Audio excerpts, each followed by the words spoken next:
বঙ্গজুড়ে দুর্যোগের মেঘ, কোথাও বজ্রপাত, কোথাও অতি ভারী বৃষ্টি। জেনে নিন আপনার জেলার পূর্বাভাস। চলো বন্ধুরা, আর দেরি না করে আজকের ভিডিও শুরু করা যাক।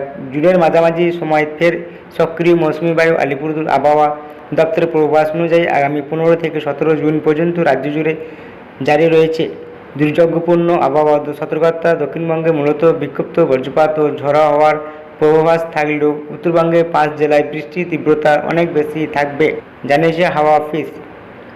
15 জুন উত্তর 24 পরগনা, দক্ষিণ 24 পরগনা, পূর্ব মেদিনীপুর এবং পূর্ব ও পশ্চিম বর্ধমানে 40 থেকে 50 কিলোমিটার বেগে ঝড়ো হাওয়া সহ বজ্রবিদ্যুৎ সহ বৃষ্টির সম্ভাবনা রয়েছে। এরপর 16 জুন বৃষ্টি ও ঝড়ো হাওয়ার দাপট বাড়তে পারে পূর্ব পশ্চিম বর্ধমান, বীরভূম, মুর্শিদাবাদ এবং নদিয়া জেলায়।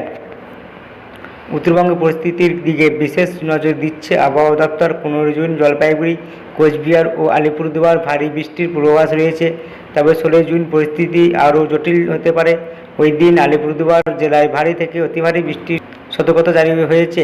পাশাপাশি দার্জিলিং, কালিম্পং, জলপাইগুড়ি, কোচবিহার ভারী বৃষ্টির সম্ভাবনা রয়েছে। আবহাওয়া দপ্তর সূত্রে জানানো হয়েছে, বৃষ্টির সময় বজ্রপাতের প্রবল সম্ভাবনা থাকায় খোলা জানলায় না থাকার চাষবাসের কাজে যুক্ত মানুষ এবং সাধারণ মানুষকে সতর্ক থাকার পরামর্শ দেওয়া হয়েছে। পাহাড়ি এলাকায় ভূমিধসের সম্ভাবনা এবং নিচু এলাকায় জল জমার ঝুঁকি থাকায় স্থানীয় প্রশাসনকে প্রয়োজনীয় ব্যবস্থা নিতে বলা হয়েছে।